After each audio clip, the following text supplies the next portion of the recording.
রহমাতুল লিল আলামিন বলেন, উম্মত মালিকের দেওয়া জবান দিয়া তুমি যদি একবার বলো আলহামদুলিল্লাহ, আমার আল্লাহ এত পরিমাণ নেকি দিবেন, নেকি দিতে দিতে মিজান নামক পাল্লা পরিপূর্ণ করে দিবেন। আমার কথা না, নবীজি বলছেন, হাদিস, আলহামদুলিল্লাহি তামলাউল মিজান, মিজান নামক পাল্লা পরিপূর্ণ করে দিবেন নেকি দিয়ে। জোরে বলি না সুবহানাল্লাহ। মিজান নামক পাল্লাটা কত বড়, মিজান এই পাল্লাটা কত বড়। আল্লাহ তাআলার একজন নবী, যেই নবীর নাম দাউদ নবী, আল্লাহর কাছে আবেদন করলেন, আল্লাহ যার নাম মিজান, যেই পাল্লা দিয়ে আমাদের নেকি বদি ওজন করা হবে, আল্লাহ গো ওই মিজানটা দেখতে বড় মনে চায়, দেখার একটু ব্যবস্থা করে দাও। আল্লাহ তাআলা কবুল করলেন। ফেরেশতাকে বললেন, ও ফেরেশতারা যাও, আমার দাউদ নবী মিজান দেখতে চাই, দেখার ব্যবস্থা করে দাও। দেখাই দিলেন। দাউদ নবী মিজান দেখলেন, বেহুশ হয়ে গেলেন। আল্লাহ জিজ্ঞাসা করলেন, দাউদ মিজান দেখতে চাইলে আমি আল্লাহ দেখাইলাম, বেহুশ হয়ে গেল কেন? দাউদ নবী বলে, আল্লাহ গো এই মিজান এত বড় একটা পাল্লা, এই পাল্লার মধ্যে যদি 7 আসমান 7 জমিন রাখে তারপরও পাল্লাটা ভরবে না। ও মালিক, এত বিশাল বড় একটা পাল্লা, এই পাল্লা দেখি তো আমি বেহুশ হয়ে গেলাম। নবীজি বলেন, উম্মত জবান দিয়ে একবার শুধু বলবা আলহামদুলিল্লাহ, আমার আল্লাহ নেকি সওয়াব দিয়ে মিজানের পাল্লা পরিপূর্ণ করে দিবেন। আর একটু জোরে বলি না সুবহানাল্লাহ, আর জোরে সুবহানাল্লাহ। এই যে সুবহানাল্লাহ বলেছি, এর অর্থ হলো আল্লাহ পবিত্র। বলেন তো সুবহানাল্লাহ অর্থ কি? সবাই বলি সুবহানাল্লাহ অর্থ কি? আল্লাহ পবিত্র, আল্লাহ পবিত্র। পৃথিবীর কেউ তো পবিত্র না। বক্তাও গুনাহগার, শ্রোতাও গুনাহগার, ইমাম গুনাহগার, মুক্তাদি গুনাহগার, পীর গুনাহগার, মুরিদ গুনাহগার, পুরুষ গুনাহগার, মহিলারাও গুনাহগার, দুনিয়ার সমস্ত মানুষগুলি গুনাহগার। অনেকেই বলতে পারেন, হুজুর গো আপনাকে আমরা দাওয়াত দিলাম, আপনি আমাদেরকে গুনাহগার কেন বলেন? কেন গুনাহগার বলেন? না রে না, আমি বলি নাই, এত বড় কলিজা আমার হয় নাই, আমি আপনাদেরকে গুনাহগার বলবো।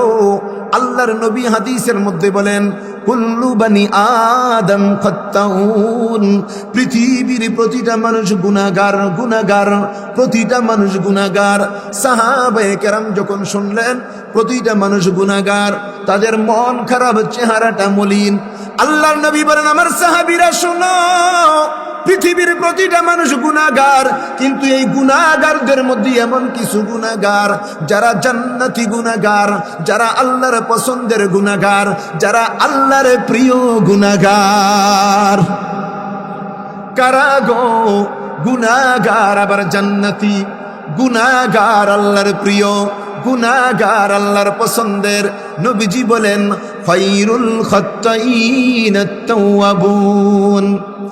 আল্লাহর নবী বললেন, আমার সাহাবীরা শোনো, গুনাহগার, গুনাহ করার পরে যারা তওবা করে, আল্লাহর কাছে ক্ষমা চায়, আল্লাহ গো আমি তো গুনাহ করলাম, তুমি আমার রব, তুমি আমার সব, আল্লাহ তুমি ছাড়া তো আমার আর কেউ নাই, কেউ নাই, আল্লাহ তুমি আমাকে মাফ করে দাও। আল্লাহর নবী বলেন, আত্তাইবু মিনাজ যামবি কামাল্লা যামবালা, যেই ব্যক্তি গুনাহ থেকে তওবা করবে তার আমলনামায় কোনো গুনাহ বাকি থাকে না। গুনাহ থেকে তওবা করলে আর কোনো গুনাহ বাকি থাকে না। এ ভাই বাবা, আমার মা বোন, অনেকে আমরা চিন্তা করি না রে না, এত গুনাহ করলাম, জীবনে এত গুনাহ করলাম, মনে হয় আল্লাহ আমারে মাফ করবে না, আমি তো অনেক গুনাহ করে ফেলেছি, আল্লাহ তো আমাকে মাফ করবে না।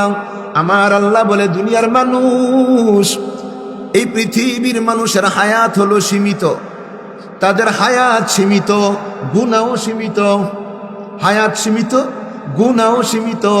আল্লাহ বলেন বান্দা আমি আল্লাহ হলাম অসীম, আমি আল্লাহর দয়াও অসীম। এ বান্দা সীমিত হায়াতের সীমিত গুনার জন্য যদি তওবা করো, ক্ষমা চাও, ক্ষমা চাইতে দেরি হয়, আমি আল্লাহ মাফ করতে দেরি করব না। জোরে বলি না সুবহানাল্লাহ। আমরা মাফ চাইবো কার কাছে? বলি তো কার কাছে মাফ চাইবো? আল্লাহ যেন আমাদেরকে মাফ করে দেন, বলি আমিন। আর একটু জোরে বলি না আমিন। প্রশ্ন হলো কোন সময় মাফ চাইবো, কখন আল্লাহর কাছে তওবা করব? কয় মৃত্যুর আগে আগে তওবা করব। মৃত্যুটা হবে কখন? কয় বয়স যখন হবে, বেশি বুড়া যখন হবো তখনই তো মরবো, নাকি? এখন তো মরার দরকার নেই। হ্যাঁ, মৃত্যুটা কত দূরে? দোস্ত শোনেন, গত কয়েকদিন আগে আমার খুব প্রিয় একজন বন্ধু হাফেজ মাওলানা শহীদুল ইসলাম বিক্রমপুরী সাহেব বাসা থেকে বের হলেন। সুস্থ মানুষ, সকালে নাস্তা খাইলেন, সুস্থ মানুষ কথাবার্তা বলে যে আমি পাসপোর্ট অফিসে যাচ্ছি। বাসার নিচে নামলেন, রিকশায় উঠলেন, অল্প একটু যাওয়ার পরে ব্রেন স্ট্রোক করে মাটিতে পড়ে গেছে। এই যে জ্ঞান ফিরছে, শেষ। আল্লাহর বান্দাকে দাফন করে তারপরে আমরা বাড়িতে ফিরছি। সুস্থ মানুষ মুহূর্তের মধ্যে শেষ। আপনাদের ব্রাহ্মণবাড়িকে হয় না এমন? কার মরণ কখন হবে কেউ তো জানি না। এই জন্য তওবা করব কার কাছে? কখন তওবা করব? কখন? কখন? এখন। এখন তওবা। অনেকে মনে করি না মসজিদে যাইতে হবে, নামাজ পড়তে হবে, নামাজের পরে তওবা করব।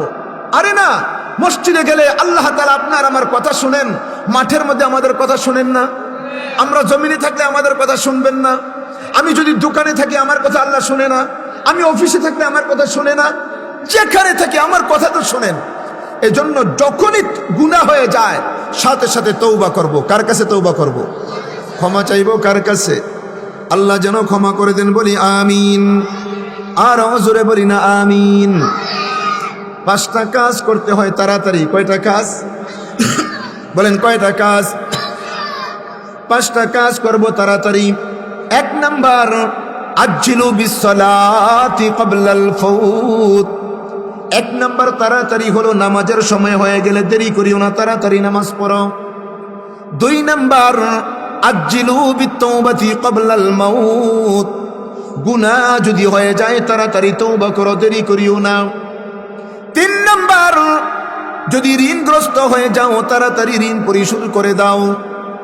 4 নাম্বার, মানুষ মারা গেলে কাফন দাফনে বিলম্ব করিও না, আল্লাহর মেহমান আল্লাহর কাছে তাড়াতাড়ি পৌঁছিয়ে দাও। 5 নাম্বার, ছেলে মেয়ে যদি বিয়ের উপযুক্ত হয়ে যায় আর যদি বিয়ের সম্বন্ধ আসে দেরি করিও না, তাড়াতাড়ি বিয়ে পড়াইয়া দাও। এই 5টা কাজ তাড়াতাড়ি। এর মধ্যে তওবা। যদি গুনাহ হয়ে যায় কি করব? তওবা করব কার কাছে? কার কাছে? আল্লাহর কাছে ক্ষমা চাইবো। পারবো না ইনশাআল্লাহ? কারণ আমরা তো গুনাহগার। আমরা কি বলেন না? আমরা কি? আর যে সুবহানাল্লাহ, আল্লাহ পাক, আল্লাহ পবিত্র, শুধু একজন পবিত্র, তিনি কে? এ ভাই বাবা বলতেছিলাম, যতবার আপনি আমি বলবো সুবহানাল্লাহ সুবহানাল্লাহ, ততবার ঘোষণা করি আল্লাহ পাক, আল্লাহ পবিত্র। আমরা যখন বলতেছি আল্লাহ পবিত্র, আল্লাহ পাক, আপনারা বলেন আমার আল্লাহ শুনে কি শুনে না? আমরা বলতেছি আল্লাহ তুমি পবিত্র, আল্লাহ তুমি পবিত্র। আল্লাহ তাআলা ঘোষণা করেন, আমার ফেরেশতারা, আমার যেই সমস্ত বান্দা বান্দি আমি আল্লাহকে পবিত্র বলে ঘোষণা করে, আমি আল্লাহ এদের উপরে খুশি হয়ে গেলাম, আমি আল্লাহ এদেরকে মাফ করে দিলাম, আমি আল্লাহ এদেরকে পবিত্র করে দিলাম। मायूस न हूँ अहला ज़मी अपनी खता से, मायूस न हूँ अहला ज़मी अपनी खता से, तकदीर बदल जाती है मुझतर की दुआ से, तकदीर बदल जाती है मुझतर की दुआ से, हर गरी कूदन तू तैयार है, जो न मंगे उससे तू बेजार है, চিৎকার মেরে বলি না আল্লাহু আকবার, আর জোরে বলি না আল্লাহু আকবার। এ ভাই বাবা, অল্প সময়ের আলোচনা, লম্বা আলোচনা করব না। কেমন এক মালিক, কেমন আল্লাহ! দুনিয়ার মানুষের কাছে চাইলেই তো মানুষ বেজার হয়, একবার দিনে আর একবার দিতে চায় না। আর আমার আল্লাহ এমন এক আল্লাহ, আল্লাহ মানুষদেরকে বলেন, ও দুনিয়ার মানুষ, আমি আল্লাহর কাছে যদি চাও আমি আল্লাহ খুশি হই। চাইলে খুশি হয় তিনি কে? বলেন তো, চাইলে খুশি হয় তিনি কে? সুতরাং চাইবো কার কাছে? ক্ষমা চাইবো কার কাছে? যা দরকার চাইবো কার কাছে? আমাদের বন্ধুকে, জোরে বলি আমাদের বন্ধুকে। মাদারদু জাহা গায়রে খুদা ইয়ারে নাদারম, মাদারদু জাহা গায়রে খুদা ইয়ারে নাদারম, जुजियात खुदा ही चे दिगर कार नदारम। मैं आशिक मौला हूँ मेरी अश्क निराला, मैं आशिक मौला हूँ मेरी अश्क निराला, जुमला जहाँ जिसकी तजल्ली से उजाला, जुमला जहाँ जिसकी तजल्ली से उजाला। ईमानदार मुसलमान, আমাদের রব হলেন আল্লাহ, আমাদের বন্ধু হলেন আল্লাহ। জোরে বলি আমাদের বন্ধুকে, আর জোরে বলি না আমাদের বন্ধুকে। আমাদের রবকে, ইমানদার মুসলমান, আমাদের রব তো হলো আল্লাহ। কবরে যাওয়া লাগবে না। আমি এলোমেলো কয়েকটা কথা বলতেছি, একটা গুরুত্বপূর্ণ একটা আয়াত পড়েছি, এই আয়াতটাকে সামনে রেখে আপনাদেরকে কয়েকটা কথা শোনাবো বলি ইনশাআল্লাহ। কিন্তু পরিবেশটা ওয়াজের পরিবেশ না, ওয়াজের পরিবেশ। একটা কথা মনে রাখবেন, এটা হলো ইবাদতের জায়গা, আমলের জায়গা। মসজিদ ইবাদতের জায়গা, আমলের জায়গা। এই জন্য মসজিদের মধ্যে ছোট ছোট বাচ্চারা দাঁড়াবেও পিছনে, বসবেও পিছনে, মুরব্বীরা দাঁড়াবেও সামনে, বসবেও সামনে। ওয়াজের মঞ্চে মুরব্বীরা বসবে সামনে, বাচ্চারা পিছনে। হ্যাঁ, সাংস্কৃতিক অনুষ্ঠান, আনন্দের অনুষ্ঠান, মজা করার অনুষ্ঠান, ওইগুলোর মধ্যে বাচ্চারা সামনে, মুরব্বীরা পিছনে। ওয়াজ কিন্তু আনন্দ, উল্লাস করা, মজা করার জিনিস না, একটা আমলের জিনিস। এখানে কিছু আলোচনা হবে, এই আলোচনাগুলি যেন আমরা আমল করতে পারি, আল্লাহ যেন কবুল করে। তারপরে আরেকটা কথা বলি, মাহফিলের মধ্যে শ্রোতা কম হোক আর বেশ হোক, এইটা সমস্যা নাই। কারণ যিনি বক্তা, যিনি আলোচক, আমরা তো এখন নির্বাচন করব না, নাকি নির্বাচন করব? যে এখানে হাজার হাজার মানুষ হবে, স্লোগান দিবে, আমার জন্য ভোট আসবে, আমি এমপি হইতে পারবো, মন্ত্রী হইতে পারবো, এমন কোন লোভ আমাদের আছে?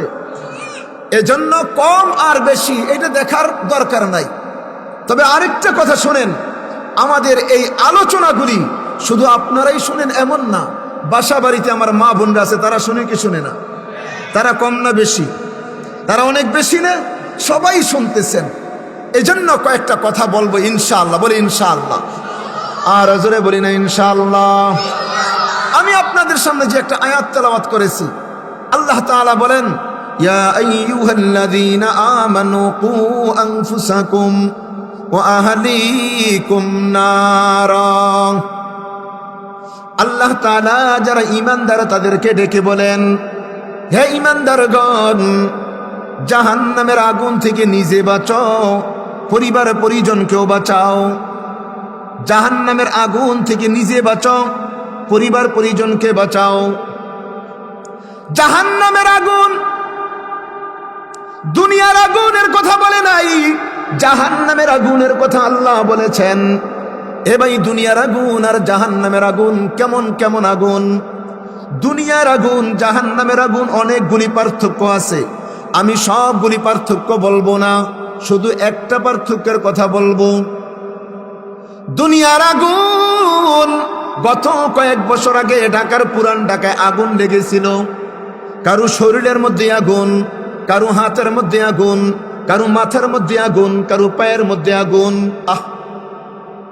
এ ভাই বাবা, যাদের শরীরে আগুন চিৎকার করে কান্না করেছিলেন, বাঁচাও বাঁচাও আমার শরীরে আগুন। আমরা তো যাইতে পারি নাই, যারা আশেপাশে ছিলেন তারা দৌড়ে গেছেন, তাদেরকে আগুন থেকে বাঁচাইছেন। আমরা যদিও যাইতে পারি নাই, আমরা মসজিদে মসজিদে দোয়া করেছিলাম, মাহফিলে মাহফিলে দোয়া করেছিলাম, আয় আল্লাহ যাদের শরীরের মধ্যে দুনিয়ার আগুন, আল্লাহ জাহান্নামের আগুন তাদের শরীরে লাগাইও না। দোয়া করছি না? আমরা তো দোয়া করছি। এ ভাই বাবা শোনেন, দুনিয়ার আগুন শরীরের মধ্যে যদি লাগে তাহলে কি ক্ষতি হয়?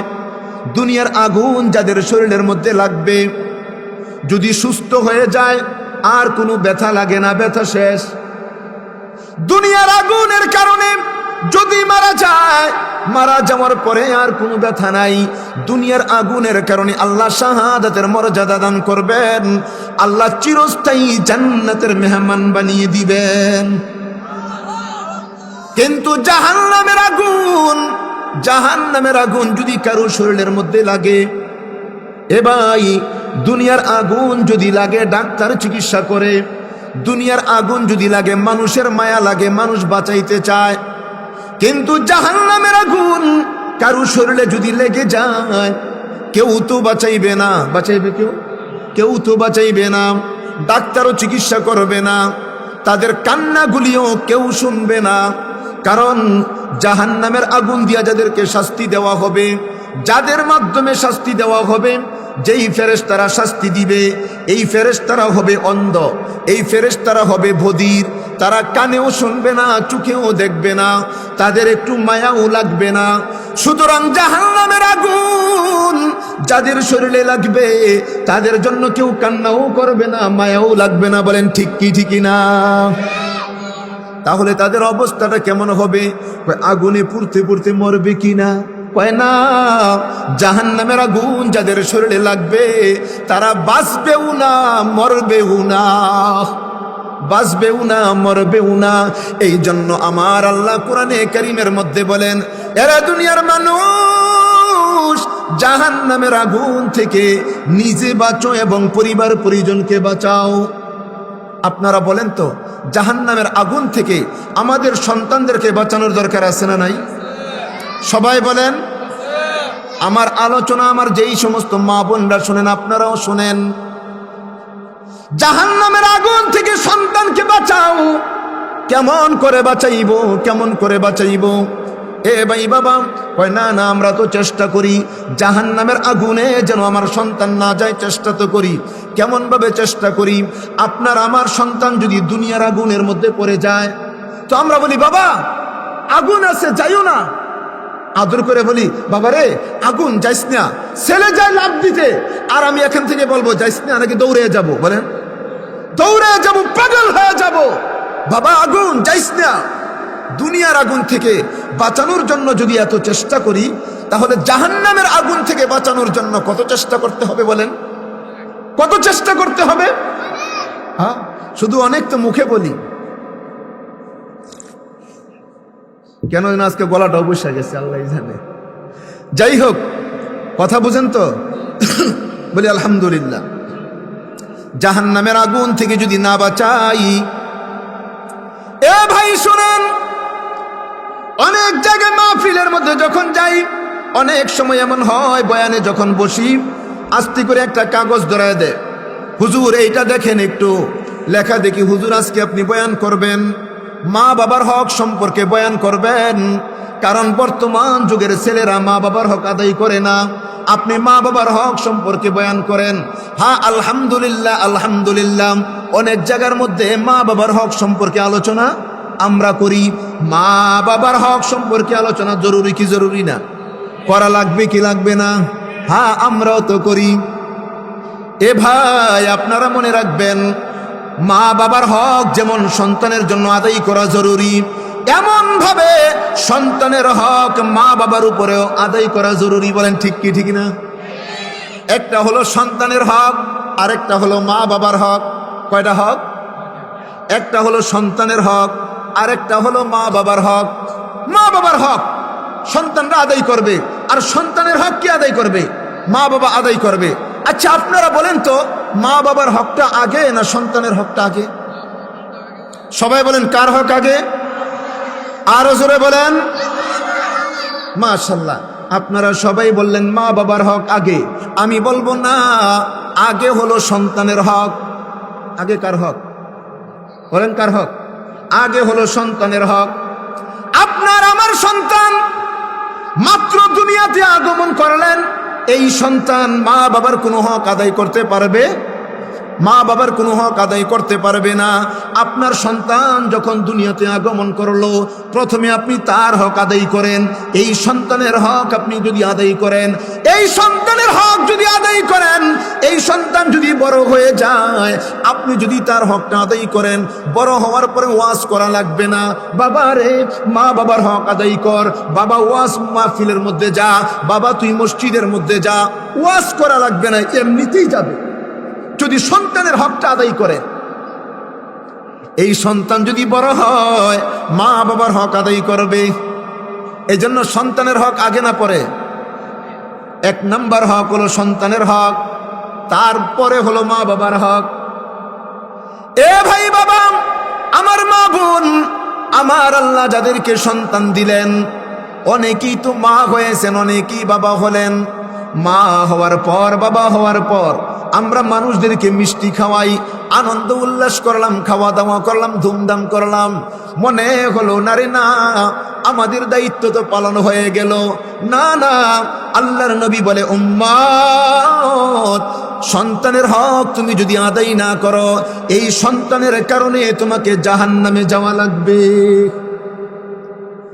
সন্তানের হক যদি আদায় না করো, শুধু জাহান্নামেই না,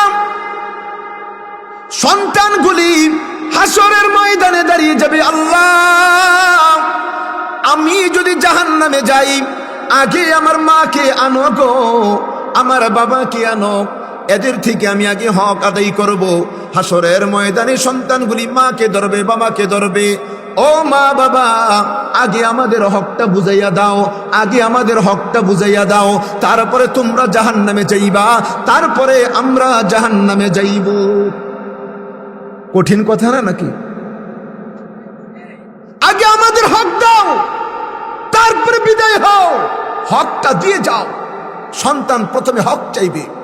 সন্তানকে আমরা আদর করি, মায়া করি, ভালোবাসি, মোহাব্বত করি। দোস্ত, শুধু খাওয়াইলেই আদর হয় না, শুধু আদর করলেই আদর হয় না, সন্তানের হকটা আদায় করে। কি হক আদায় করব? অনেকগুলি হক, আমি ছোট্ট করে কয়েকটা হকের কথা বলবো। এক নাম্বার হক, আপনার আমাকে আল্লাহ যখন সন্তান দিলেন, আপনাকে আমাকে আল্লাহ সন্তান দিলেন, এক নাম্বার হক, এক কানে আজান আর এক কানে ইকামত। বলেন, এক কানে আজান আর এক কানে ইকামত দাও। এক কানে আজান, আল্লাহু আকবরের ধ্বনি এক কানে আসবে, আর এক কানের মধ্যে আল্লাহু আকবর। দুনিয়ার কোনো কথা শুনে নাই, দুনিয়ার কোনো কথা শোনার আগে আল্লাহু আকবর শুনেছে।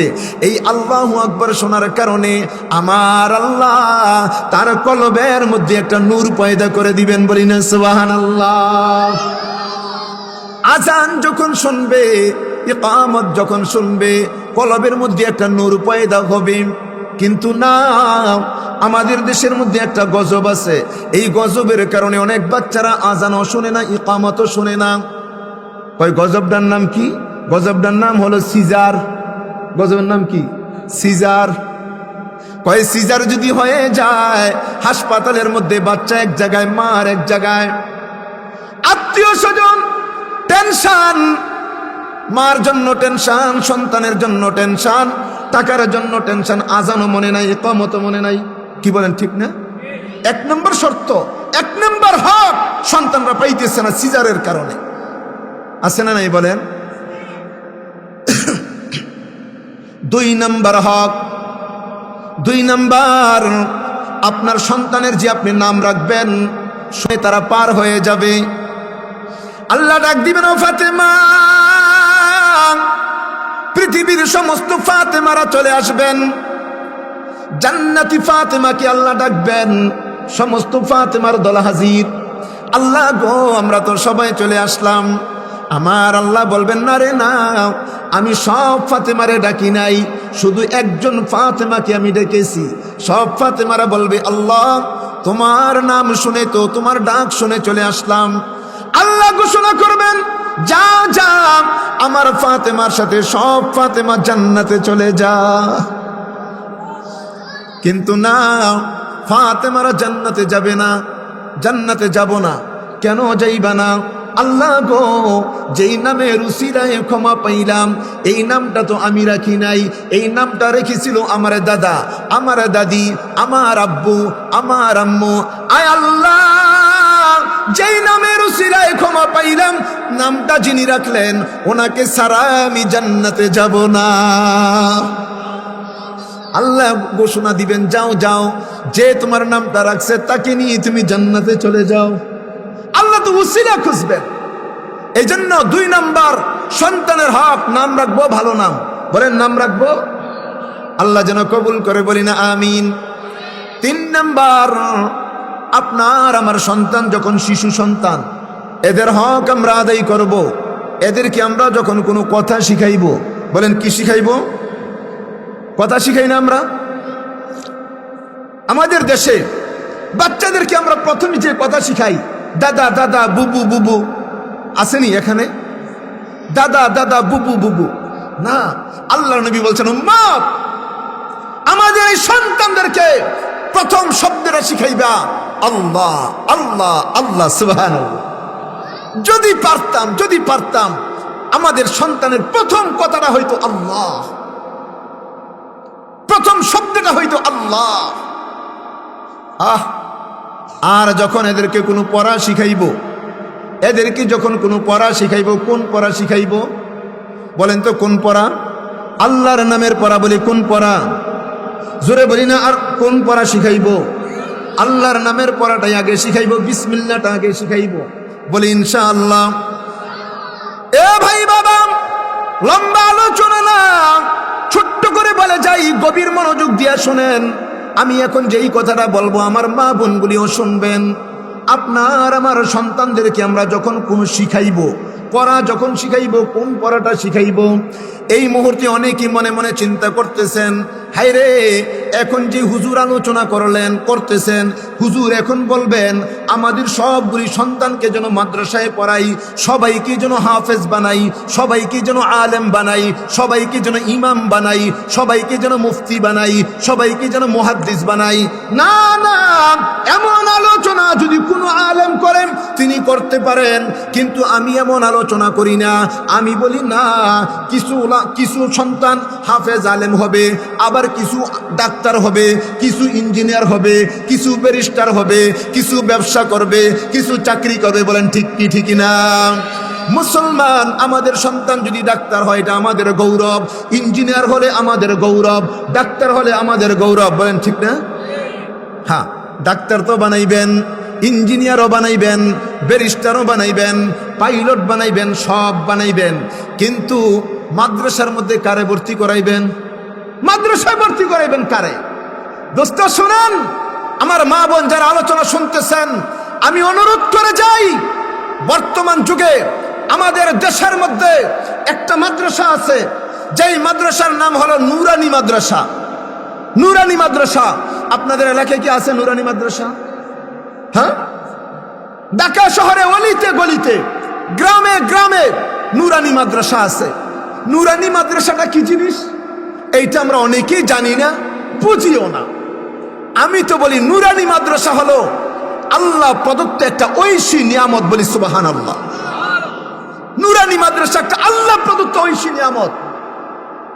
নুরানি মাদ্রাসা কাদেরকে ভর্তি করাইবেন?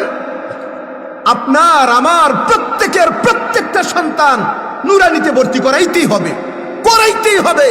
আর কোনো পথ নাই। যদি মুসলমান হন, কেন নুরানিতে ভর্তি করাইবেন? এইবার আসেন, নুরানিতে কেন ভর্তি করাইবেন? এখন বুঝতে হবে নুরানি মাদ্রাসা কি জিনিস, এইটা আগে বুঝেন। নুরানি মাদ্রাসা মানে স্কুল, একেবারে সেম স্কুল। স্কুলের মধ্যে কি পড়ায়? আর নুরানিতে পড়াইবেন কয় বছর? মাত্র 3 পর্যন্ত, মাত্র 3 পর্যন্ত পড়াইবেন। তারপরে কি করবেন? স্কুলে নিয়ে যাবেন, তারপরে কলেজে পড়াইবেন, তারপরে ভার্সিটিতে পড়াইবেন, তারপর আমেরিকা লন্ডনও পড়াইবেন, যেখানে ইচ্ছা সেখানে পড়াইবেন। নুরানিতে শুধু ক্লাস 3 পর্যন্ত। বলেন তো কোন ক্লাস পর্যন্ত? 3 পর্যন্ত। এরপরে যদি পড়ান এইটা আপনাদের ইচ্ছা, কিন্তু আমি বলে যাই 3 পর্যন্ত প্রত্যেকটা সন্তানকে মাদ্রাসায় পড়াইবেন। যদি না পড়ান আল্লাহর দরবারে আপনার সন্তান আপনার বিরুদ্ধে মামলা করবে। তাহলে নুরানিতে কি পড়ায়? একেবারে সেম স্কুল। নুরানি মানে স্কুল। আপনারা গিয়ে খবর নিবেন স্কুলের মধ্যে কি আছে। স্কুলের মধ্যে আছে নার্সারি, প্লে, শিশু 1, 2, 3, আছে না নাই? আমাদের এই নুরানি মাদ্রাসাগুলির মধ্যেও প্লে, শিশু 1, 2, 3 এই ক্লাস।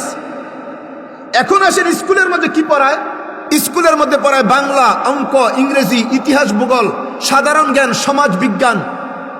আমাদের নুরানি মাদ্রাসার মধ্যে একেবারে স্কুলের মতো হুবহু বাংলা, অঙ্ক, ইংরেজি, ইতিহাস, ভূগোল, সাধারণ জ্ঞান, সমাজ বিজ্ঞান এইগুলি পড়ায়।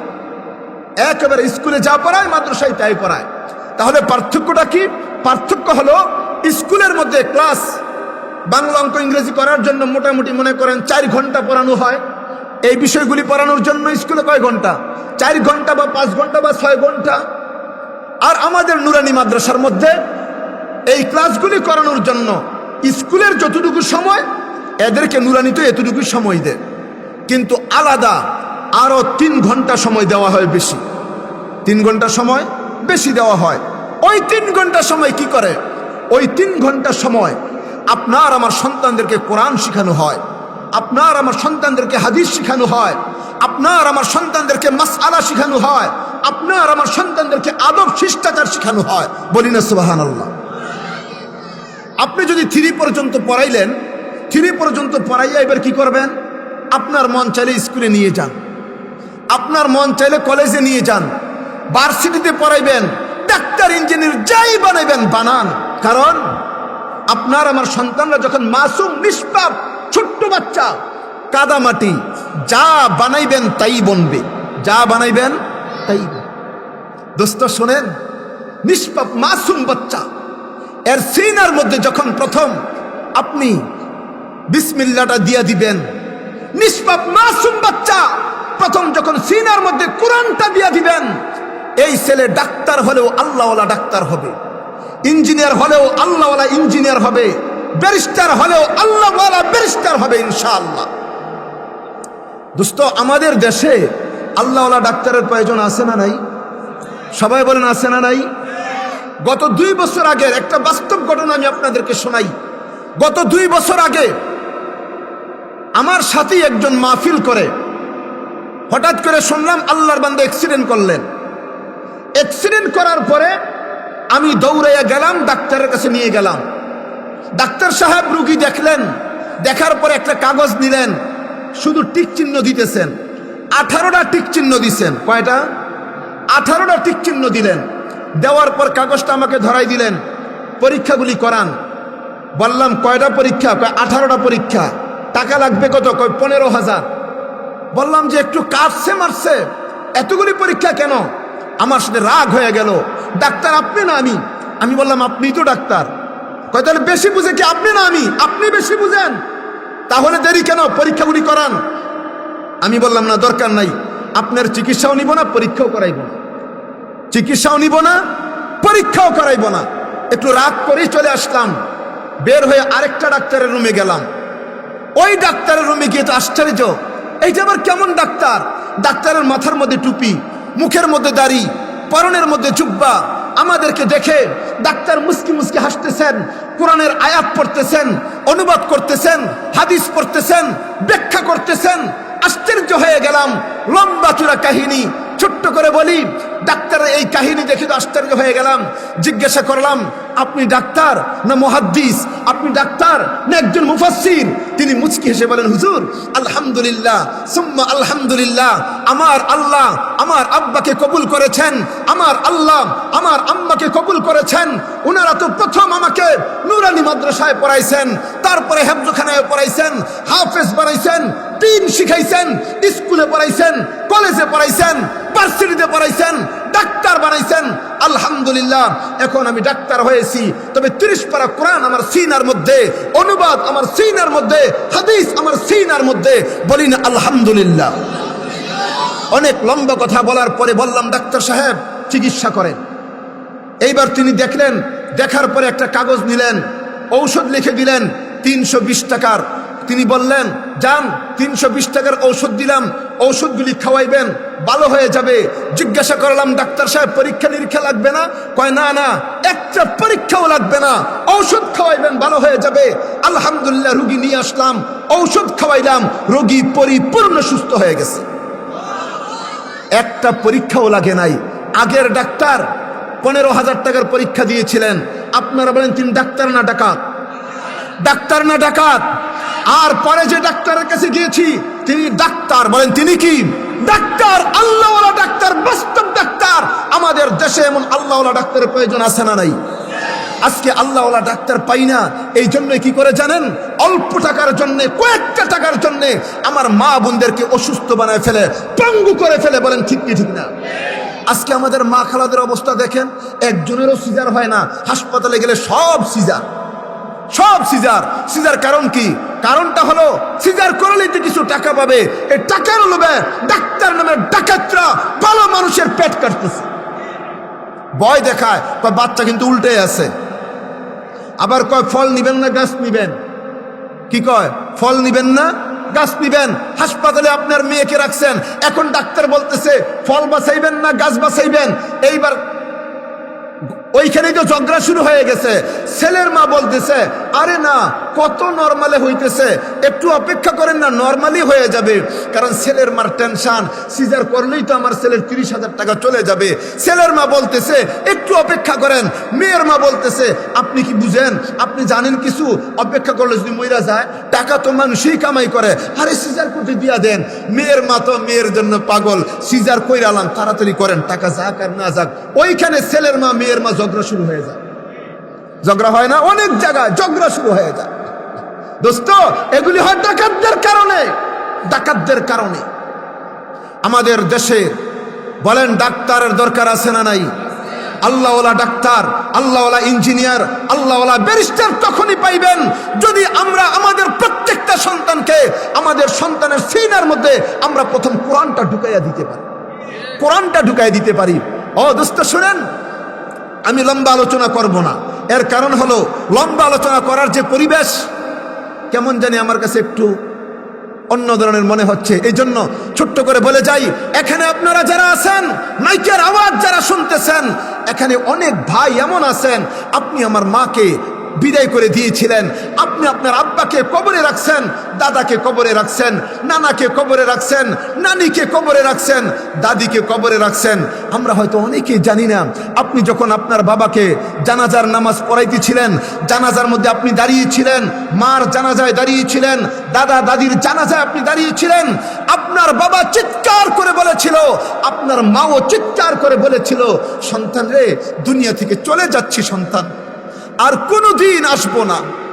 সন্তান, দুনিয়া থেকে বিদায় হয়ে যাচ্ছি, এই চেহারা আর কোনোদিন দেখবি না, তোদের ঘরের মধ্যে আর কোনোদিন একটা লুকমা খাইব না, তোদের ঘর থেকে এক ফোঁটা পানিও পান করব না।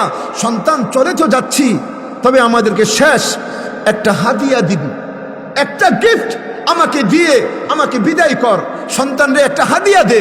কি হাদিয়া চাইছিল আপনার কাছে জানেন? কি হাদিয়াটা চাইছিল? বেশি কিছু চাই নাই। আপনার মা চিৎকার করে বলেছিলেন, আপনার বাবা চিৎকার করে বলেছিলেন, জানাজায় যেহেতু তুমি দাঁড়িয়েছ, এইবার তুমি সহি শুদ্ধ করে দোয়াটা পড়ো, আল্লাহুম্মা গফির লি হাইয়িনা ওয়া মাইয়িতিনা ওয়া শাহিদিনা ওয়া গায়িবিনা ওয়া সগীরিনা ওয়া কাবীরিনা। এই দোয়াটা আপনি পড়বেন, আমি পড়ব। আপনার আমার মা বাবা চেয়েছিলেন। বলেন ঠিক কি ঠিক না? যদি আমরা সহি শুদ্ধ করে দোয়াটা পড়ে থাকি, আপনার আমার মা হাসতে হাসতে কবরে গেছে, যারা সহি শুদ্ধ করে দোয়াটা পড়তে পারে নাই, মা বাবার শেষ হাদিয়া দিতে পারে নাই, জানাজায় দাঁড়াইছে ঠিক দোয়াটা করতে পারে নাই, চিৎকার করতে করতে কবরে গেছে। আর কবরে যাওয়ার পরের অবস্থাটা, কবরে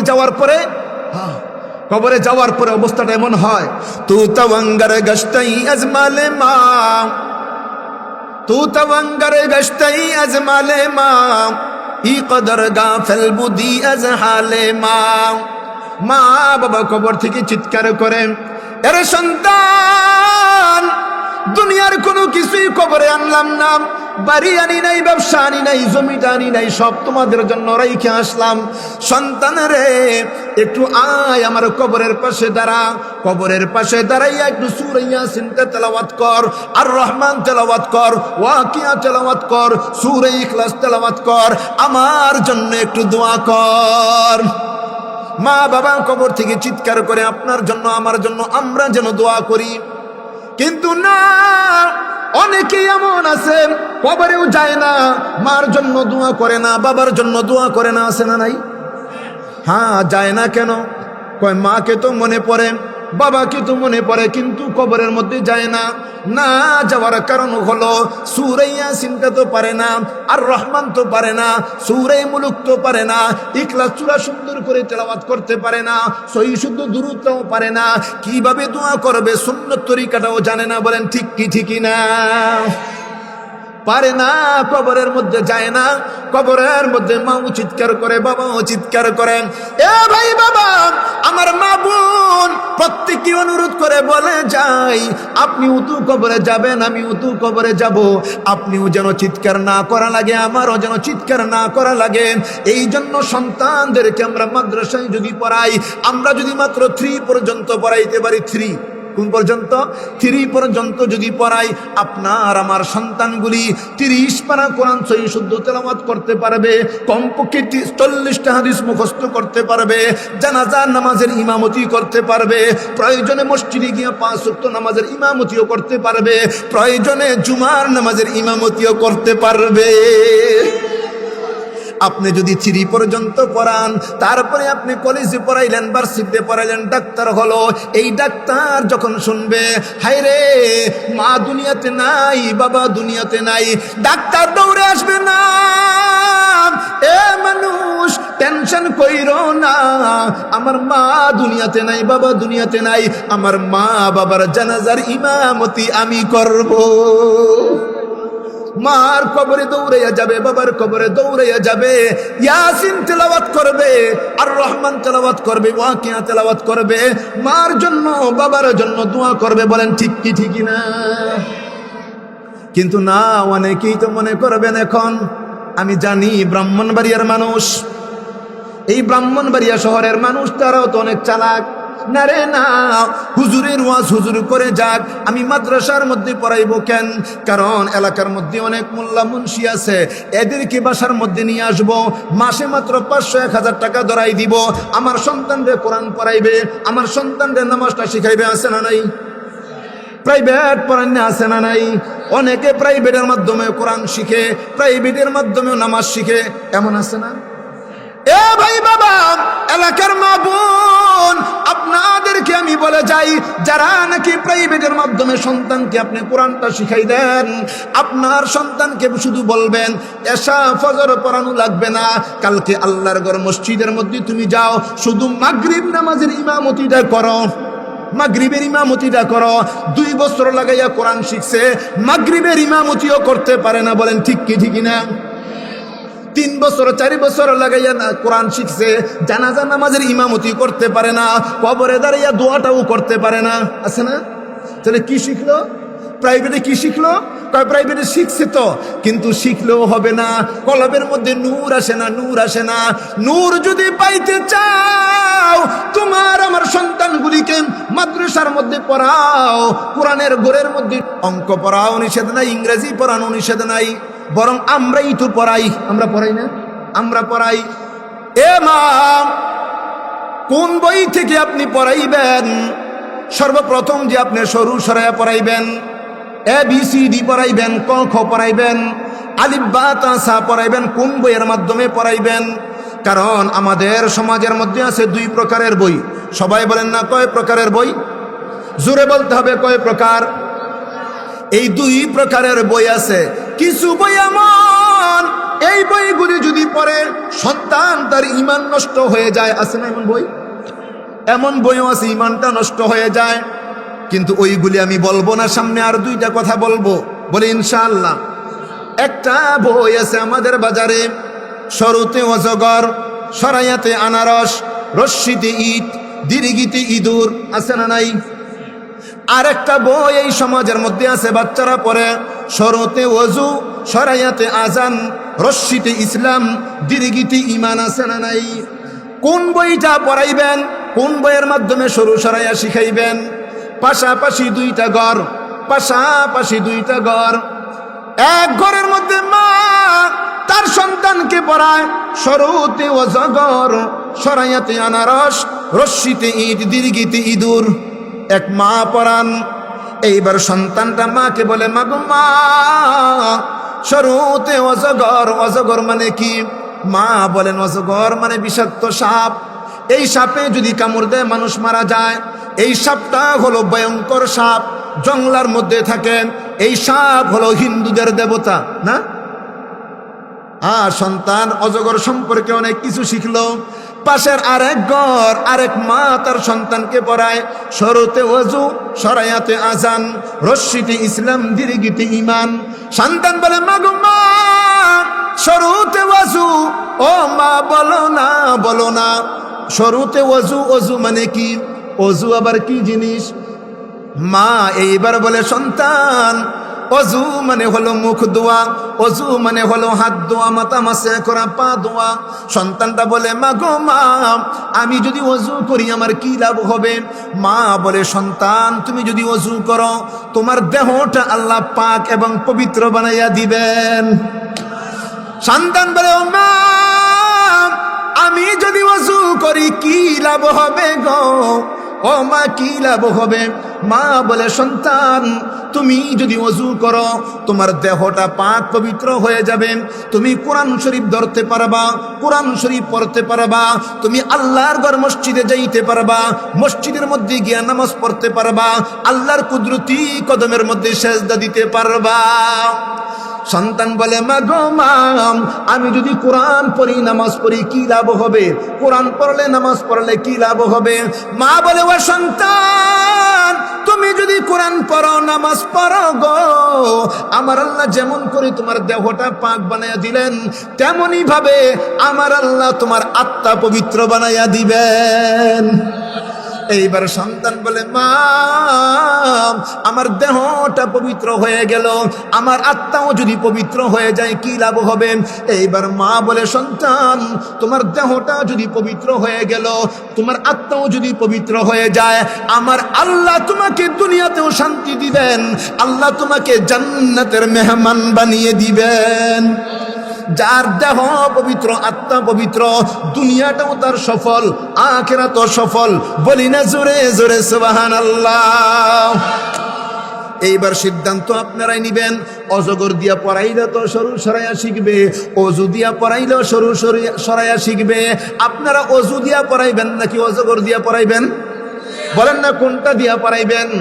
আর যদি নুরানি মাদ্রাসার মধ্যে পড়ান, এরা যেমন সরু পড়বে, সরাইয়া পড়বে, ABCD পড়বে, 1 2 পড়বে, আলিফ বা তা পড়বে, কি পড়বে না?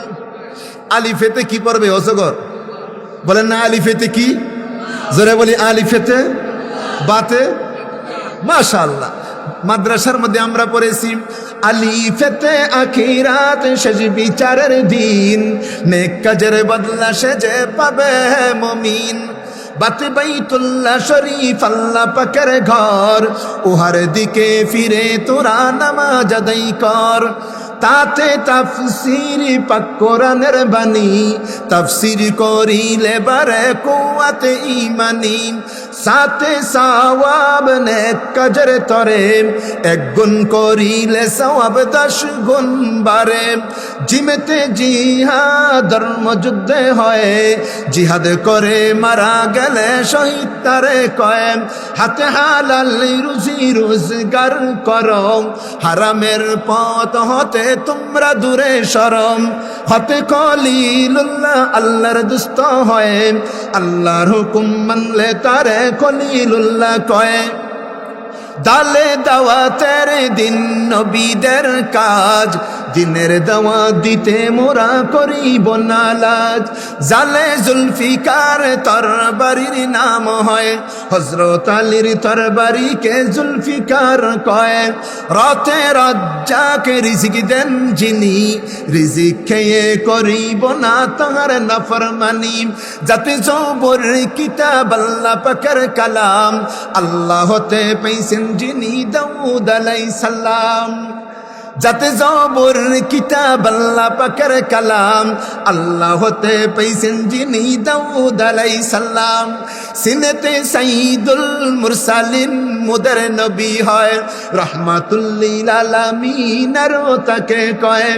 সিনেতে শহীদ ধর্মযুদ্ধে হয়, বেহেশতেতে যাবে তারা জানিও নিশ্চয়।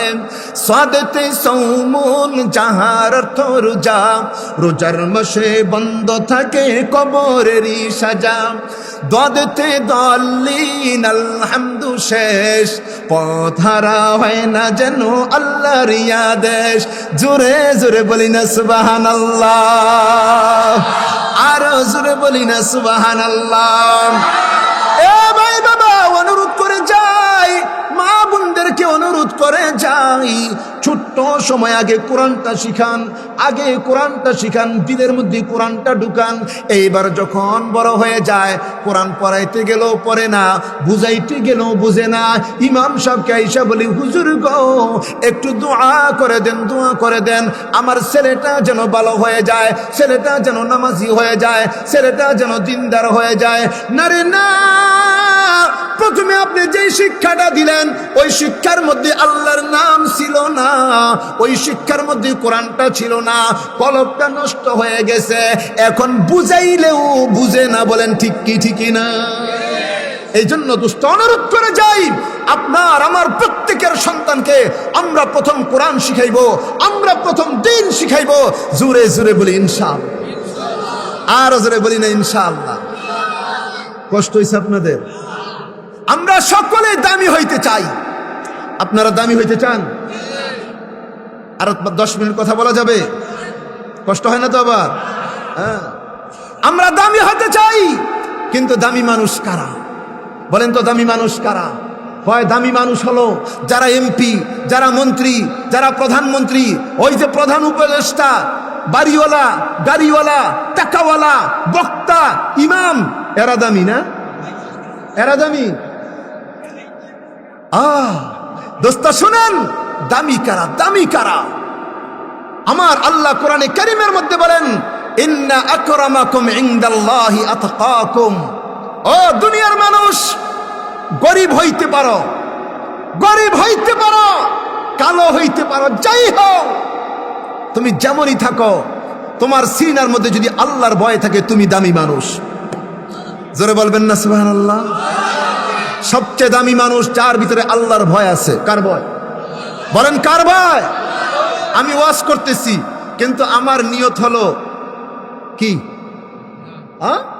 যদি থাকে, হইতে পারে না, আমার মনে যদি থাকে এইটা, আমার মনে যদি থাকে না আমাকে মানুষ বক্তা বলবে, আমার সাথে মানুষ মুসাফা করবে, আমাকে সালাম দিবে, আমার এই ওয়াজ কোনো লাভ হবে না। কারণ মানুষের চেহারা আল্লাহ দেখে না, মানুষের কথা আল্লাহ দেখে না, আল্লাহ দেখে মানুষের কলব, মানুষের মন, মানুষের মন। ও দোস্ত, বয়ান করতেছি, জুমার বয়ান করি, মাঝে মধ্যে বড় টেনশনে পড়ে যাই, হায়রে বয়ানটা কেন করি, মানুষকে কথাগুলি কেন শোনাই, মানুষ আমাকে হাদিয়া দিবে, মানুষ আমাকে বাহবা দিবে, মানুষ আমার সাথে মুসাফা করবে, মানুষ আমাকে বক্তা বলে ডাকবে, এই জন্যই আমি ওয়াজ করি। যদি এই জন্যই ওয়াজ করি, হাসরের ময়দানে আল্লাহর কাছে কিভাবে চেহারাটা দেখাই? আল্লাহর কাছে কিভাবে চেহারা দেখাইব? আল্লাহ তো বলবেন লিমা তাকুলুনা মা লা তাফালুন। বান্দা তুই নিজে বলেছিস নিজের মধ্যেই তো আমল ছিল না, আমল তো নিজের মধ্যেই ছিল না। ও দোস্ত, অনেক ওয়াজ আমি নিজেই করি না, যেই আমলটা আমার মধ্যে নাই ওই ওয়াজটা আমি করি না, কারণ আমি নিজে আমল করি না। এই ওয়াজ মানুষ আমল করবে নাকি? গত 5-6 রমজান আগে এক রমজান মাসে আমি জুমার মিম্বরে বসে বয়ান করতেছি, এতেকাফের বয়ান। এতেকাফ করলে এই সওয়াব, এতেকাফ করলে এই লাভ, এতেকাফ করলে এত এত ফজিলত। যখন বয়ান করতেছি বয়ানের মধ্যখানে আমার মনে আসলো, হায় হায়, আমি তো এতেকাফের ওয়াজ করি, আমি নিজেই তো এতেকাফ করি না, তাহলে আমার ওয়াজ শুনে মানুষ এতেকাফ কেন করবে? মানুষ কেন এতেকাফ করবে?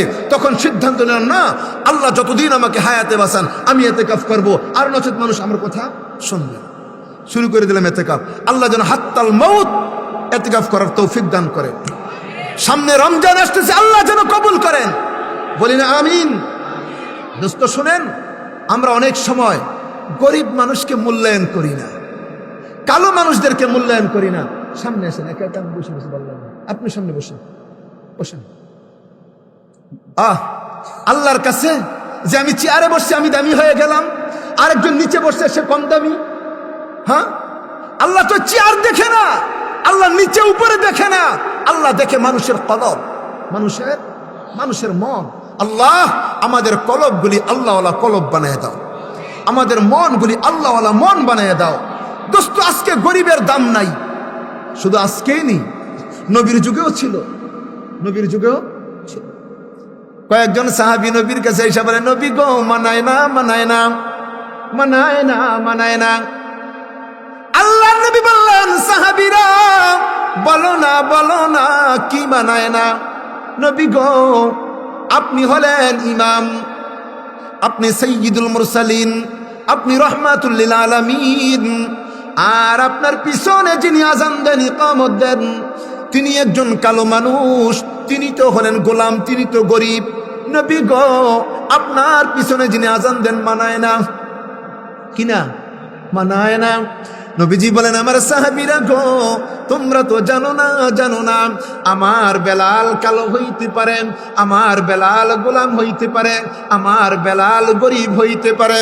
এরা সাহাবীরা, আমার আল্লাহ দেখে না কে কালো, কে গরিব, কে গোলাম, কে আজাদ। আমার বেলালের দিলটা এত সুন্দর, আমার বেলাল আস্তে করে যদি একটা কথা বলে, কথার আওয়াজ আল্লাহর আরশে আজিমে চলে যায়। একদিনের ঘটনা, নবীজি সিদ্ধান্ত নিলেন, বেলাল রে, আজকে ফজরের আজানটা তুমি দিও না, নতুন একজন মুয়াজ্জিন আজান দিবেন, নতুন একজন মুয়াজ্জিন আজান দিবেন। সিদ্ধান্ত হয়ে গেল বেলাল রাদিয়াল্লাহু তাআলা আনহু আজান দিবে না, নতুন একজন মুয়াজ্জিন ফজরের আজান দিবেন। আজানের সময় যখন হয়ে গেল, নতুন একজন মুয়াজ্জিন আজান দিয়া দিলেন, মধুর সুরে আজান। হযরতে বেলাল তিনি আজানটা দেয় নাই। আজান যখন শেষ, জিবরাইল আমিন নবীজির দরবারে হাজির হয়ে গেলেন। নবী গো, আজকে আপনার মসজিদে ফজরের আজানটা হয় নাই, কেন গো আজানটা হলো না? নবীজি আশ্চর্য হয়ে গেলেন, ও জিবরাইল, আজান তো হয়েছে। না গো নবী, না, আজকে তো আজান হয় নাই। আল্লাহ নবী বলেন, জিবরাইল বলো না, বলো না, কেন বলতেছো আজান হয় নাই? জিবরাইল আমিন বললেন, ওগো নবী, প্রতিদিন ফজরের আজান যখন হযরতে বেলাল দিতেন, আজানের আওয়াজ আল্লাহর আরশে আজিমের মধ্যে চলে যাইত। ইয়া রাসূলুল্লাহ, আজকে কে গো আজান দিল? আজকে তো আজানের আওয়াজ আল্লাহর আরশে আজিমে যায় নাই। রাহ গিয়া রসমে আযান, रह गया उसमें अज़ा रूह बेलाली न रही, फलसफा रह गया तलकीन गजाली न रही, फलसफा रह गया तलकीन गजाली न रही। ও দোস্ত, আজকেও তো আজান আছে, ইকামত আছে, দোয়া আছে, তেলাওয়াত আছে, না রে নাম আজকের তেলাওয়াত আরশে আজিমের মধ্যে যায় না, দোয়াও যায় না, নামাজও যায় না। বলেন ঠিক কি ঠিক না? যায় না। গত বছর, এর আগের বছর মনে হয়, প্রচন্ড রোদ আর রোদ, গরম আর গরম। এই গরমের মধ্যে সারা দেশের মধ্যে সলাতুল ইস্তিসকা, বৃষ্টির নামাজ অনেক জায়গায় পড়ছে, ব্রাহ্মণবাড়িয়া পড়ছেন না বৃষ্টির নামাজ? বৃষ্টির নামাজ সারা দেশে বৃষ্টির নামাজ পড়ে, কিন্তু বৃষ্টি হয় না। বৃষ্টি হয় না কারণ আমাদের ডাকটা তো আর সে আজিমের মধ্যে যায় না। এ ভাই, একজন আল্লাহর ওলি হাফিজ হুজুর রহমাতুল্লাহ আলাই, নাম তো শুনছেন আপনারা, হাফিজ হুজুর রহমাতুল্লাহ আলাই আল্লাহর একজন বুজুর্গ। প্রেসিডেন্ট জিয়াউর রহমানের আমলে, মরহুম প্রেসিডেন্ট জিয়াউর রহমান, ওনার আমলে দেশের মধ্যে শুধু গরম রোদ আর রোদ, বৃষ্টি হয় না। অনেকে প্রেসিডেন্টকে বললেন, স্যার আপনি যদি বলেন আল্লাহর ওলি হাফিজ হুজুরকে যদি বলেন তিনি যদি নামাজটা পড়েন আল্লাহ বৃষ্টি দিবেন, আল্লাহ বৃষ্টি দিবেন। প্রেসিডেন্ট জিয়াউর রহমান গেলেন আল্লাহর ওলি হাফিজ হুজুর রহমাতুল্লাহ আলাইহির দরবারে, হুজুর গো, যদি আপনি আসতেন পল্টন ময়দানে, যদি নামাজ পড়তেন, আল্লাহর কাছে বলতেন, আল্লাহ আপনার কথায় হয়তো বৃষ্টি দিবেন। আল্লাহর ওলি রাজি হয়ে গেলেন, যান আগামীকাল 10টার সময় পল্টন ময়দানে আসতেছি। ওই পল্টন ময়দানে আল্লাহর ওলি হাফিজ হুজুর রহমাতুল্লাহ আলাইহি আসলেন, প্রেসিডেন্ট জিয়াউর রহমান আসলেন, এমপি মন্ত্রীরা আসলেন, পুলিশ র্যাব বিডিআরের প্রধানরাও আসলেন, অনেক মানুষ। এখন সালাতুল ইস্তিসকা নামাজ হবে, নামাজের পরে দোয়া হবে। আল্লাহর ওলি আয়েশা বলতেছেন, না গো না, আজকে আমি নামাজ পড়বো না। আজকে কি পড়বো না? আজকে নামাজ পড়বো না। হুজুর কি করবেন? আজকে আমি শুধু আল্লাহর কাছে দোয়া করব, নামাজ পড়বো না। আল্লাহর ওলি আস্তে করে হাত উঠাইয়া দিলেন, আল্লাহর কাছে বলতেছেন, মালিক তোমার গোলাম তোমার দরবারে হাত উঠাইছে, ও মালিক তুমি যদি বৃষ্টি না দাও কে দিবে? আল্লাহ গো তুমি বৃষ্টি দিয়া দাও। আল্লাহর ওলি দোয়া করতেছেন, দোয়া করা থাকা অবস্থায় ঝড় ঝড় বৃষ্টি পড়া শুরু হয়ে গেছে। औलिया ने लात मारी दौलते दुनिया पे जब, औलिया ने लात मारी दौलते दुनिया पे जब, आपरी पैरों पे उनकी सारे दुनिया सब की सब। औलियारा कार युक्बा इख्तियार, जागेलारा कार दुनिया इख्तियार। আল্লাহ ওয়ালারা দুনিয়ার পাগল হয় না, আল্লাহ ওয়ালারা হয় আল্লাহর পাগল, আর দুনিয়া তাদের পায়ের নিচে চলে আসে। বলি না সুবহানাল্লাহ। जो तू मेरा तू सब मेरा, जो तू मेरा तू सब मेरा, फलक मेरा ज़मीन मेरी, अगर एक तू नहीं मेरा तो कोई शई नहीं मेरी। তুমি যদি আল্লাহ ওয়ালা হও, তুমি যদি আল্লাহরে পাও, তাহলে আসমানটাও তোমার, জমিনটাও তোমার, तमाम পৃথিবীটা তোমার। এ ভাই, একজন মানুষ দামি হয় কখন? তার দিলটা যখন সুন্দর হয়, আল্লাহর ভয় যার অন্তরে থাকে, সে হলো দামি মানুষ। বলতেছিলাম হযরত বেলাল রাদিয়াল্লাহু তাআলা আনহু কালো গরীব, কিন্তু তিনি কেমন দামি হয়ে গেলেন। আল্লাহ তাআলা আপনার আমার নবীকে যখন আল্লাহর বাড়িতে দাওয়াত দিয়ে নিয়ে গেলেন, এই যে আজকে হলো রজব মাসের 6 তারিখ নাকি, আজকে রাত্রে হলো 6, গত মাস ছিল রজব মাস, আল্লাহর সাথে কথা বলার মাস। সুবহানাল্লাহ। গুফতে মুসা বা খুদা দর কু হ্যায় তুর, গুফতে মুসা বা খুদা দর কু হ্যায় তুর, গুফতে আহমদ বা খুদা দর আরশে নূর, গুফতে মুসা রব্বি আরিনি আই খুদা, গুফতে খোদা লন তারানি আই মুসা। মুসা নবী যখন তুর পাহাড়ে আল্লাহ তাআলার সাথে কথা বলেন, হঠাৎ করে মুসা নবীর চেহারাটা মলিন হয়ে গেল। আমার আল্লাহ জিজ্ঞাসা করলেন, মুসা আমি আল্লাহ তোমাকে তুর পাহাড়ে আনলাম, আমার সাথে কথা বলার ব্যবস্থা করে দিলাম, মুসা গো তোমার চেহারাটা মলিন হয়ে গেল কেন? মুসা নবী বলে, আল্লাহ তোমার সাথে কথা বলতে এত মজা, না জানি তোমার চেহারাটা কত সুন্দর, তোমাকে দেখতে বড় মনে চায়, তোমাকে দেখতে বড় মনে চায়। আল্লাহ তাআলা ঘোষণা করলেন, মুসা রে, দুনিয়াতে যতদিন থাকবা দেখতে পারবা না। ও মুসা তুমি অপেক্ষা করো, যখন যাইবা জান্নাতে আমি আল্লাহকে তখনই দেখতে পারবা। এ ভাই একটু খেয়াল করেন, মুসা নবী আবেদন করলেন, দেখতে পারলেন না।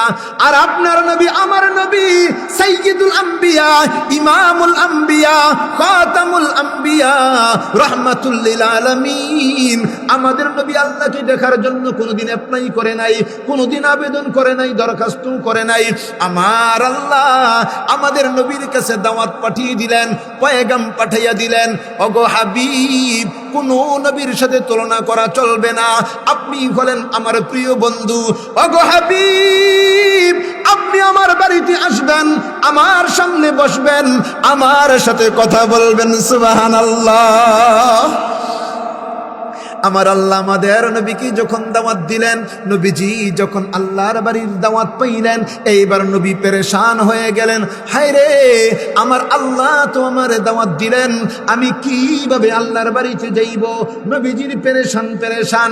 আমার আল্লাহ ডেকে ডেকে বললেন, হাবিবি গো, আপনার কোনো টেনশন পেরেশানি করা লাগবে না, আমি আল্লাহ জান্নাত থেকে একটা বুরাক নামের বিমান পাঠিয়ে দিলাম, আপনি এই বুরাক নামের বিমানে উঠবেন, আমি আল্লাহর বাড়িতে চলে আসবেন, আমি আল্লাহর বাড়িতে আপনি চলে আসবেন।